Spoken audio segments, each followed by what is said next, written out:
ഏഴാം ആകാശത്തിന് മേലെ ഏകദ്രവ്യാവസ്ഥയെ പൂജിക്കുന്നവരുണ്ട്. ആദി ഉം, പരാശക്തിയായ ആകാശത്തെ പൂജിക്കുന്നവരുണ്ട്. ഉം, വായുവിനെ പൂജിക്കുന്നവരുണ്ട്. അഗ്നിയെ ഉം, പൂജിക്കുന്നവരുണ്ട്. ജലത്തെ ഉം, പൂജിക്കുന്നവരുണ്ട്. മണ്ണിനെ പൂജിക്കുന്നവരുണ്ട്. മണ്ണിൽ ഉം, നിന്നും ജനിച്ച സസ്യലോകത്തെ പൂജിക്കുന്നവരുണ്ട്. അതിൽ ഉം, നിന്റെ അസ്തിത്വത്തിൽ ജനിച്ച നമ്മളെ തന്നെ പൂജിക്കുന്നവരുണ്ട്. ഉം, ഇതെല്ലാത്തിനെയും ഒന്നായി കാണുന്നവരുണ്ട്. ഉം.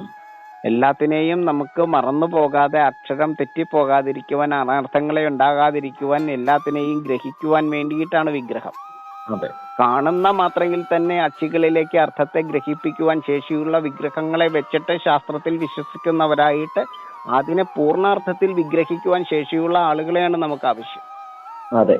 അതല്ലാതെ ആ വിഗ്രഹത്തിന്റെ മുന്നിൽ പോയി ഒരു അർത്ഥവും അറിയാതെ ഒന്നും ഗ്രഹിക്കുവാൻ കഴിയാതെ അന്ധവിശ്വാസങ്ങൾ പ്രചരിപ്പിക്കുന്ന ആധർമ്മികളുടെ ലോകമല്ല, അന്ധവിശ്വാസികളുടെ മൂഢന്മാരുടെ സ്വർഗത്തിലല്ല നമ്മൾ നിൽക്കേണ്ടത്. യെസ്. മൂഢന്മാർക്ക് ഒരു സ്വർഗവും പടുത്തുയർത്താൻ പറ്റില്ല. 4 നാൾ കഴിയുമ്പോൾ അത് നരകമാകും. ആ, അതെ.